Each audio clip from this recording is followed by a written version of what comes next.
Hello everyone. आज हम लोग देखेंगे स्पेशल साइंस सीरीज का सेट नंबर 4 जो कि किसी भी स्टेट पीसीएस, बिहार दरोगा mains, BSSC CGL, UP police या किसी भी गवर्नमेंट एग्जाम के लिए इम्पोर्टेंट है। तो आते हैं पहले क्वेश्चन पे। यदि किसी वस्तु की स्थिति अवतल दर्पण में मुख्य फोकस और वक्रता केंद्र के बीच है तो छवि कहाँ बनेगी? If the position of an object is between principal focus and centre of curvature in concave mirror then image formed at. देखो क्वेश्चन क्या आपसे पूछ रहा है कि यहाँ पे मान लो कोई कॉनकेव मिरर है, हिंदी में क्या बोलते हैं? अवतल दर्पण। ये आपका हो गया पोल, ये आपका हो गया मुख्य फोकस, प्रिंसिपल फोकस, इसे कैपिटल एफ से डिनोट करते हैं। यहाँ पे आपका हो गया सेंटर ऑफ कर्वेचर, इसे कैपिटल सी से डिनोट करते हैं। तो क्वेश्चन क्या आपसे पूछ रहा है कि अगर ऑब्जेक्ट को सी और एफ के बीच में रखा जाए, सी और एफ के बीच में ऑब्जेक्ट रखा जाए तो इमेज कहाँ पे बनेगा? तो इस केस में इमेज कहाँ पे बनता है? इस केस में इमेज आपका बनता है अनंत, इन्फिनिटी और सेंटर ऑफ कर्वेचर के बीच में, मतलब यहाँ पे कहीं बनेगा इमेज। और कैसा बनता है? उल्टा बनता है और वास्तविक बनता है। तो सही आंसर यहाँ पे क्या होगा? ऑप्शन ए आपका यहाँ पे सही आंसर होगा, वास्तविक, उल्टा। और कहाँ पे? सी और इन्फिनिटी के बीच, अनंत के बीच। ऑप्शन ए आपका यहाँ पे सही आंसर होगा। इसके अलावा एक और पॉइंट है आपको यहाँ पे समझना है। पोल से मुख्य फोकस के बीच की दूरी को स्मॉल एफ से डिनोट करते हैं और पोल से सेंटर ऑफ कर्वेचर की दूरी को कैपिटल आर से डिनोट करते हैं, रेडियस ऑफ कर्वेचर बोलते हैं। और इन दोनों के बीच में रिलेशन क्या है? आर और एफ के बीच में आर किसके बराबर होता है? 2f के बराबर होता है। तो यहाँ से न्यूमेरिकल भी पूछता है तो आपको याद रखना है आर इक्वल टू 2f। अब जितने भी कंडीशन होते हैं सारे कंडीशन को एक एक करके देखते हैं। सबसे पहले कॉनकेव मिरर की बात करते हैं, अवतल दर्पण। अगर पोजीशन ऑफ ऑब्जेक्ट कहाँ पे हो? एट इन्फिनिटी, तो इमेज कहाँ पे फॉर्म होता है? फोकस पे। याद क्या रखना है? अगर ऑब्जेक्ट कहाँ पे हो? एट इन्फिनिटी, अनंत पे हो, तो इमेज कहाँ पे फॉर्म होगा? फोकस पे, प्रिंसिपल फोकस पे। कैसा बनेगा इमेज? रियल बनेगा, इन्वर्टेड बनेगा, उल्टा बनेगा और बहुत ही स्मॉल बनता है। तो सबसे पहले आपको याद क्या रखना है? अगर ऑब्जेक्ट इन्फिनिटी पे हो, इमेज कहाँ पे बनेगा? फोकस पे बनेगा। कैसा बनेगा? रियल बनेगा, इन्वर्टेड, उल्टा रहेगा और काफ़ी स्मॉल होगा। सेकंड केस पे आते हैं। अगर ऑब्जेक्ट इन्फिनिटी, अनंत और सी के बीच में हो, तो अगर ऑब्जेक्ट इन्फिनिटी और सेंटर ऑफ कर्वेचर के बीच में हो तो इमेज कहाँ पे बनेगा? तब इमेज बनता है एफ और सी के बीच में, मतलब प्रिंसिपल फोकस, मुख्य फोकस और वक्रता केंद्र के बीच में इमेज बनता है। और कैसा बनता है? रियल बनता है, इन्वर्टेड बनता है और डिमिनिश्ड बनता है, मतलब ऑब्जेक्ट से स्मॉल साइज में होता है। जो ऑब्जेक्ट का साइज होता है उससे स्मॉल होता है। तो याद क्या रखना है? अगर ऑब्जेक्ट अनंत और सी के बीच में हो तो कहाँ पे फॉर्म होगा? बिटवीन एफ एंड सी, मतलब क्या हुआ? प्रिंसिपल फोकस और सेंटर ऑफ कर्वेचर के बीच में इमेज बनेगा। कैसा बनेगा? वास्तविक होगा, रियल, वास्तविक होगा, इन्वर्टेड, उल्टा होगा और डिमिनिश्ड होगा। तीसरा कंडीशन क्या है? अगर radius of centre of curvature पे ऑब्जेक्ट रखा गया है तो इमेज कहाँ पे बनेगा? तो जब सेंटर ऑफ कर्वेचर पे रखते हैं ऑब्जेक्ट को तो जो इमेज बनता है सेंटर ऑफ कर्वेचर पे ही बनता है। तो याद क्या रखना है? अगर ऑब्जेक्ट सेंटर ऑफ कर्वेचर, वक्रता केंद्र पे हो, तो इमेज कहाँ पे बनेगा? सेंटर ऑफ कर्वेचर पे ही। और कैसा बनेगा? रियल बनेगा, इन्वर्टेड बनेगा, मतलब वास्तविक बनेगा, उल्टा बनेगा। और इसका साइज क्या होगा? तो ऑब्जेक्ट के साइज के बराबर होता है इमेज का साइज। किस केस में? जब ऑब्जेक्ट कहाँ पे रखा हुआ? सेंटर ऑफ कर्वेचर पे, वक्रता केंद्र पे। नेक्स्ट आपका पॉइंट है, जब ऑब्जेक्ट प्रिंसिपल फोकस एफ और सी के बीच में हो तो अभी हमने देखा है कहाँ पे इमेज बनता है? Between centre of curvature and infinity, C और अनंत के बीच में। कैसा बनता है? रियल बनता है, वास्तविक बनता है, इन्वर्टेड बनता है, मतलब उल्टा बनता है और इनलार्ज होता है। इनलार्ज का मतलब क्या हुआ? कि जो इमेज का साइज होगा ऑब्जेक्ट के साइज से बड़ा होगा। नेक्स्ट कंडीशन है, अगर ऑब्जेक्ट फोकस पे हो, प्रिंसिपल फोकस पे हो, तो इमेज कहाँ पे बनेगा? तो जब ऑब्जेक्ट आपका होता है फोकस पे तो इमेज बनता है कहाँ पे? एट इन्फिनिटी, अनंत पे इमेज बनता है। और कैसा बनता है? रियल बनता है, वास्तविक बनता है, इन्वर्टेड, उल्टा बनता है और बहुत ही लार्ज होता है। ऑब्जेक्ट के कंपेयर में जो इमेज बनता है जब ऑब्जेक्ट कहाँ पे हो, फोकस पे, तो कैसा बनता है, बहुत ही बड़ा बनता है। तो याद क्या रखना है, जब ऑब्जेक्ट फोकस पे हो तो इमेज कहाँ पे बनेगा, अनंत पे बनेगा, वास्तविक होगा, उल्टा होगा और वेरी लार्ज होगा। अगला जो कंडीशन है, आखिरी कंडीशन, जब ऑब्जेक्ट पोल और प्रिंसिपल फोकस के बीच में हो। आप यहाँ पिक्चर में देख सकते हैं, जब ऑब्जेक्ट पोल और फोकस के बीच में हो तो इमेज कहाँ पे बनता है, बिहाइंड द मिरर, मिरर के पीछे बनता है। और कैसा बनता है, काल्पनिक बनता है, आभासी बनता है और सीधा बनता है, इरेक्ट बनता है और इनलार्ज होता है, बड़ा होता है। तो देखो, याद करने का सबसे बेस्ट तरीका क्या है वो मैं लिख दे रहा हूं यहां पे। जैसे जैसे हम लोग राइट की तरफ जाएंगे तो जो इमेज होगा, आपका जो इमेज होगा लेफ्ट की तरफ इंक्रीज होगा, लेफ्ट की तरफ जाएगा। ठीक है, याद रखने का तरीका, जैसे जैसे ऑब्जेक्ट को राइट की तरफ ले जाते हैं, दाहिने तरफ, तो इमेज किधर शिफ्ट होगा, लेफ्ट की तरफ।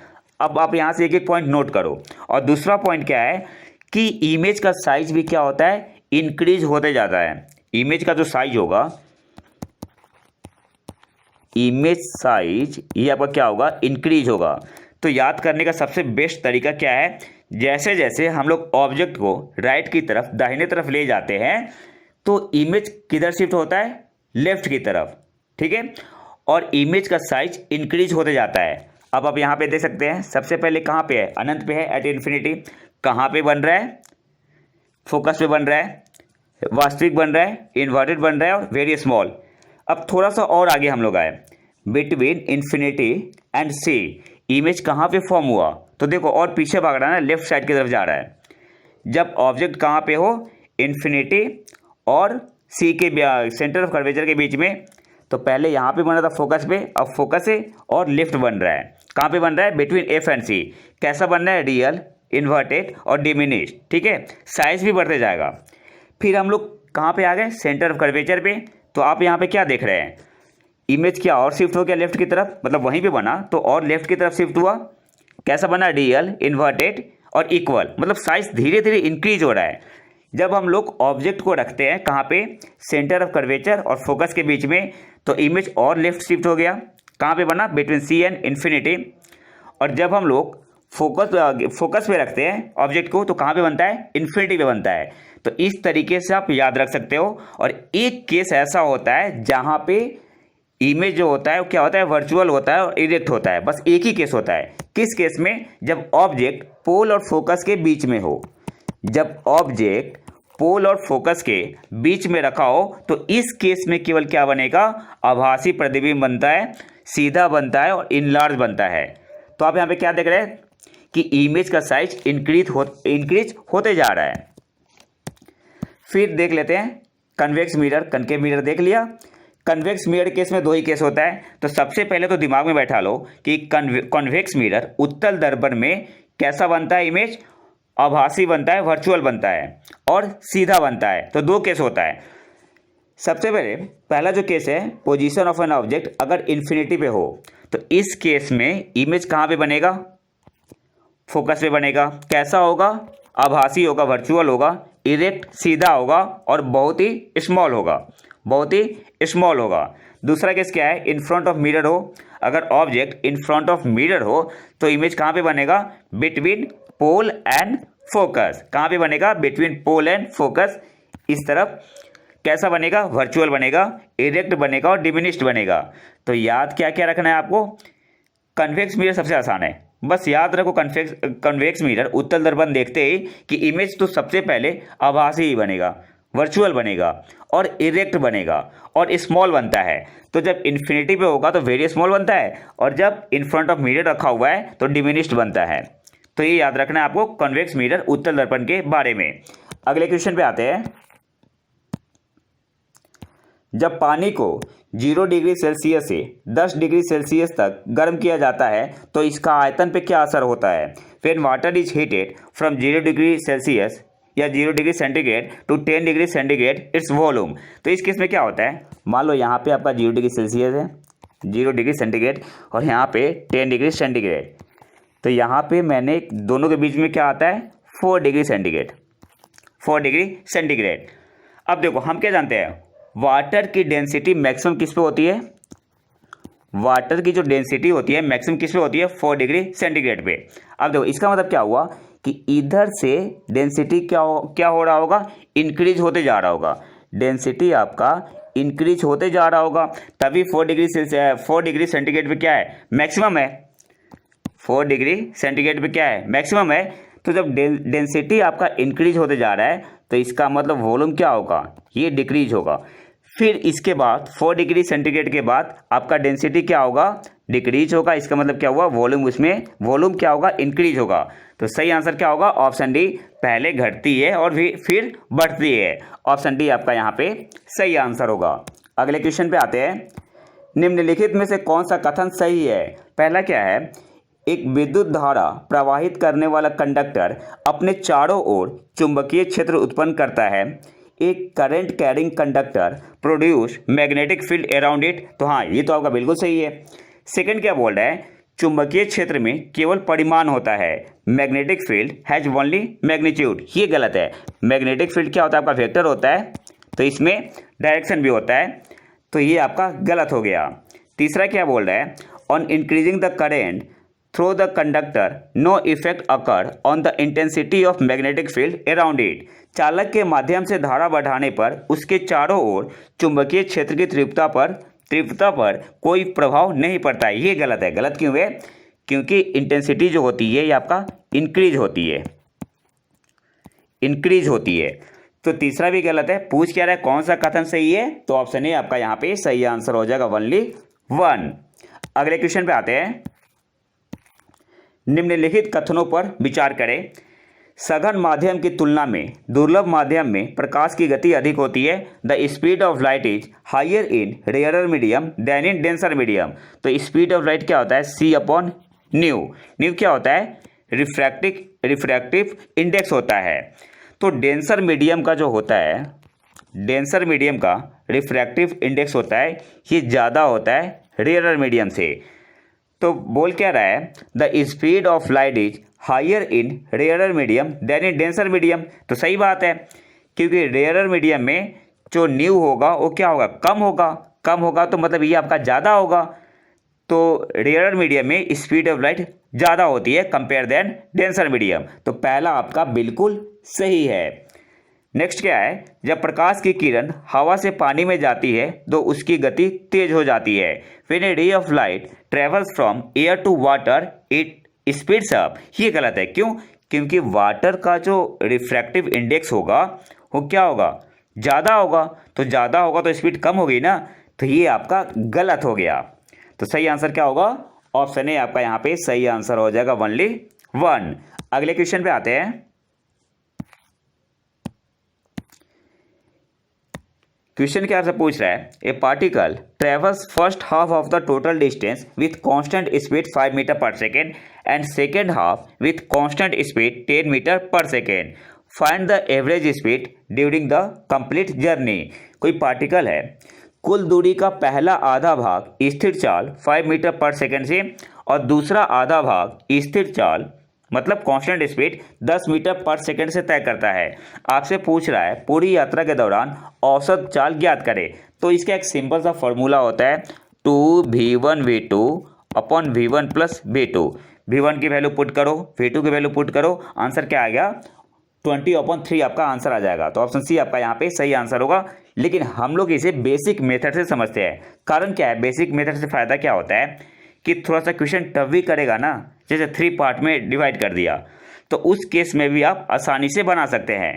तो क्वेश्चन को सॉल्व कैसे करना है, मान लो ये पॉइंट है यहाँ पे, यहाँ पे पॉइंट है बी, इन दोनों के बीच का डिस्टेंस आपने 2D मान लिया। अब क्वेश्चन क्या पूछ रहा है कि पहले आधे भाग को, मतलब यहाँ पे कोई पॉइंट सी है और ये डिस्टेंस कितना हो जाएगा, डी हो जाएगा, ये भी डिस्टेंस आपका डी हो जाएगा। तो जो पहला आधा भाग है ये कवर कर रहा है 5 मीटर पर सेकेंड से, यही कर रहा है ना 5 मीटर पर सेकेंड से, और जो दूसरा आधा भाग है ये कवर कर रहा है कितने से, 10 मीटर पर सेकेंड से। टोटल डिस्टेंस कितना है, 2D है। तो हम लोग क्या जानते हैं, एवरेज स्पीड क्या होता है? एवरेज स्पीड आपका होता है, average speed total distance upon total time, यही होता है। Total distance upon total time होता है। अब देखो मैं यहाँ पे हटा दूँ इसे, total distance upon total time होता है। टोटल डिस्टेंस कितना है, तो टोटल दूरी कितनी है, कुल दूरी 2D है, 2T है। मान लो कि यहाँ तक टाइम T1 लगा फर्स्ट हाफ में और सेकेंड हाफ में टाइम लगा T2, तो T1 प्लस T2 समय बराबर क्या होता है, दूरी अपॉन चाल होता है ना, डिस्टेंस अपॉन वेलोसिटी। यहाँ पे आपका D है, T1 कितना हो जाएगा, D अपॉन V1 मतलब D अपॉन 5 प्लस ये क्या है, ये भी D है, हाफ डिस्टेंस, दूसरा हाफ डिस्टेंस D है, वेलोसिटी कितनी है 10 है। इसको आप सॉल्व करो तो D तो कॉमन हो जाएगा, कैंसिल हो जाएगा, क्या बचेगा 2 into 10 into 5 divided upon 10 plus 5। Solve करोगे इसे कितना आएगा 20 इंटू 5 अपॉन 15, 5 3 जा 15, 20 अपॉन 3 मीटर पर सेकेंड। सही आंसर क्या होगा, ऑप्शन सी आपका यहाँ पे सही आंसर होगा। तो बेसिक मेथड से बनाने का फ़ायदा क्या है कि अगर मान लो इस क्वेश्चन में बोल दूँ मैं कि 1/3 डिस्टेंस इतने से कवर किया, 2/3 डिस्टेंस इतने से कवर किया, तो वहाँ पे दिक्कत हो जाएगी। ठीक है, तो आपको कॉन्सेप्ट के अकॉर्डिंग सॉल्व करना है। या मैं बोल दूँ कि 1/3 डिस्टेंस V1 स्पीड से, V1 की वैल्यू कुछ भी हो सकती है, 1/3 नेक्स्ट 1/3 डिस्टेंस V2 के स्पीड से और नेक्स्ट 1/3 डिस्टेंस V3 के स्पीड से। अब आपको कैलकुलेट करना है एवरेज स्पीड। तो अगर आपको ये पता होगा बेसिक मेथड तो आप आसानी से सॉल्व कर सकते हैं। अगले क्वेश्चन पे आते हैं। H2SO4 सल्फ्यूरिक एसिड में सल्फर की ऑक्सीकरण संख्या, ऑक्सीडेशन नंबर क्या है? तो कैसे निकालते हैं, H2SO4 सल्फर का निकालना है। मान लो सल्फर का X है, हाइड्रोजन का क्या होता है +1 होता है, ऑक्सीजन का -2 होता है। अब कैसे निकालते हैं, हाइड्रोजन के 2 एटम है, 2 इंटू 1 प्लस X, 4 ऑक्सीजन है +4 मल्टीप्लाई किसे करना है -2 से, इक्वल टू 0 करते हैं, 2 प्लस X -8, 4 में -2 से मल्टीप्लाई करेंगे कितना आएगा -8 आएगा, इक्वल टू 0, तो X की वैल्यू कितनी आ जाएगी +6 आ जाएगी। तो सही आंसर क्या होगा, ऑप्शन बी आपका यहाँ पे सही आंसर हो जाएगा +6। H2SO4 सल्फ्यूरिक एसिड में सल्फर की ऑक्सीकरण संख्या, ऑक्सीडेशन नंबर क्या है, तो +6, ऑप्शन बी आपका यहाँ पे सही आंसर होगा। अगले क्वेश्चन पे आते हैं। निम्नलिखित प्रतिक्रिया रिएक्शन पर विचार करें। क्वेश्चन सिंपली आपसे पूछ रहा है, एक रिएक्शन गिवन है Fe2O3 + 2Al एल्युमिनियम, क्या बन रहा है Al2O3 + 2Fe। तो आपसे पूछ रहा है कि किस टाइप का रिएक्शन है, तो सही आंसर क्या होगा, ऑप्शन डी आपका यहाँ पे सही आंसर हो जाएगा, डिस्प्लेसमेंट रिएक्शन है। Fe2O3 + 2Al क्या बन रहा है Al2O3 + 2Fe। तो एक किस टाइप का रिएक्शन है, डिस्प्लेसमेंट रिएक्शन, हिंदी में क्या बोलते हैं विस्थापन प्रतिक्रिया। बेसिकली क्या है, it is a kind of oxidation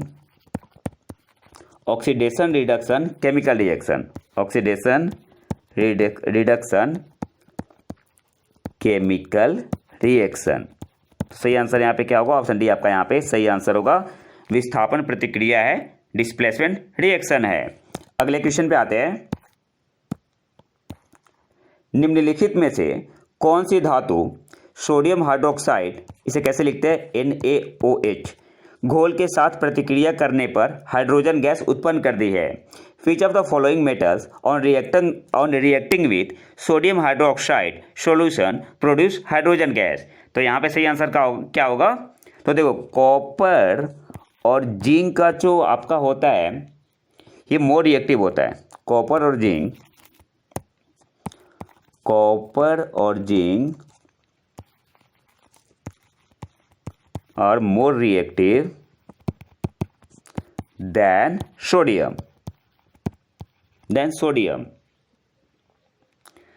तो सही आंसर क्या होगा, पहला आपका एक सही होगा और चौथा सही होगा, कॉपर और जिंक। तो सही आंसर क्या होगा, ऑप्शन ए आपका यहाँ पे सही आंसर होगा। ठीक है, निम्नलिखित में से कौन सी धातु सोडियम हाइड्रोक्साइड घोल के साथ प्रतिक्रिया करने पर हाइड्रोजन गैस उत्पन्न करती है? तो कॉपर और जिंक। क्यों? क्योंकि कॉपर और जिंक मोर रिएक्टिव होते हैं किससे? सोडियम से। तो ऑप्शन ए आपका यहाँ पे सही आंसर होगा।